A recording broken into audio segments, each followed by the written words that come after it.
Vermelho, preto, fumaça, mistério. Vamos falar a verdade? Poucas figuras espirituais provocam tanto fascínio e, ao mesmo tempo, tanto receio quanto Pombagira. Nessa nossa análise, a gente vai mergulhar fundo nesses símbolos para entender o que realmente existe por trás daquele arrepio, daquele medo que muita gente sente. E olha só, essa confissão de uma aluna, a Clara, é o ponto de partida perfeito. Sabe por quê? Porque ela resume o sentimento muito, mas muito comum. É aquele medo que nasce de imagens super fortes, mas que na maioria das vezes são mal interpretadas. É o clássico medo do desconhecido. Então, vamos começar pelo que salta aos olhos primeiro: as cores. O vermelho e o preto são praticamente a assinatura de Pombagira, e é exatamente aí que o primeiro grande tabu aparece. Essa é a pergunta de R$ 1 milhão, né? Por que logo essas duas cores tão intensas que a nossa cultura muitas vezes liga a perigo, a coisas negativas, por que elas são tão centrais para essa entidade? A resposta, ah, a resposta é muito mais profunda do que parece à primeira vista. E aqui a gente vê a grande virada de chave. O vermelho, que logo assusta por lembrar perigo, na verdade é a cor do sangue que pulsa e nos mantém com vida. É a cor da paixão, da força, do movimento. E o preto? Longe de ser o mal ou o vazio, o preto é o grande mistério. É a terra fértil onde a semente germina no escuro. É a proteção do útero, é poder. E essa frase da Mãe Serena, nossa, ela resume tudo de um jeito brilhante.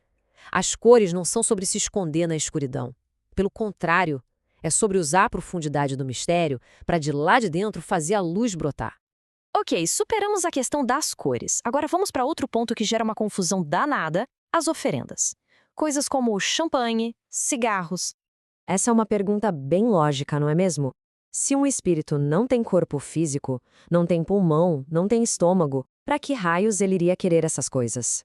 Com certeza não é para consumo, como muita gente pensa. A palavra-chave aqui, o segredo, é alquimia. O que importa não é o álcool da bebida ou a nicotina do cigarro. O que se usa é a essência energética desses elementos. Eles se tornam verdadeiras ferramentas para um trabalho espiritual. E aqui fica tudo mais claro, né? A essência do champanhe, com aquelas bolhas subindo sem parar, é a pura energia da alegria, da expansão. Serve para elevar o astral de um lugar ou de uma pessoa. Já a fumaça do tabaco, ela une os elementos ar e terra, é um limpador poderosíssimo de aura. São ferramentas de trabalho e não vícios. Agora sim, chegamos no tópico que talvez seja o mais polêmico, o mais cheio de fantasia em torno de Pombagira: os tais feitiços de amor. Quem nunca viu um cartaz desses por aí, prometendo amarrar uma pessoa, forçar um relacionamento? Mas vamos pensar um pouco. Será que essa ideia de controle, de submissão, tem alguma coisa a ver com a verdadeira natureza de Pombagira? E aqui está o ponto principal, o pulo do gato. Pombagira é uma entidade que, em todas as suas histórias, lutou pela própria liberdade. Então, por que um espírito que preza tanto, mas tanto a liberdade, iria trabalhar para escravizar o livre-arbítrio de alguém num relacionamento? Não faz o menor sentido, é um paradoxo total. Essa distinção é fundamental. A tal da amarração cria nós energéticos, força uma situação que não é para ser. E esse nó, com o tempo, aperta o pescoço de todo mundo. O trabalho de Pombagira é sobre atração, é sobre fortalecer a pessoa, dar um brilho pessoal, fazer com que ela se ame tanto, mas tanto que se torne um imã natural para um amor de verdade. E aqui está a grande revelação, a beleza da coisa. O verdadeiro trabalho de amor de Pombagira não é sobre manipular o outro, é sobre trazer a pessoa de volta para o seu próprio centro, para o seu poder pessoal.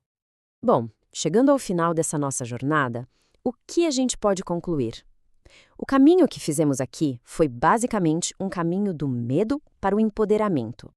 Recapitulando rapidinho, a gente deu um novo significado para as cores, entendeu a alquimia por trás das oferendas e, o mais importante de tudo, separou o joio do trigo. A atração genuína não tem nada a ver com controle no amor. E a lição final é exatamente esta: o poder mais magnético que existe, seja no amor, seja na vida, não vem de tentar controlar os outros. Vem de ser dona, de ser dono de si. Quando alguém está inteiro, seguro de si, essa pessoa se torna naturalmente irresistível. E a gente encerra com essa saudação tradicional. Laroye é uma palavra de reconhecimento, de respeito. É uma palavra que carrega a força de tudo isso que a gente conversou aqui, fechando nossa análise com um aceno profundo à tradição.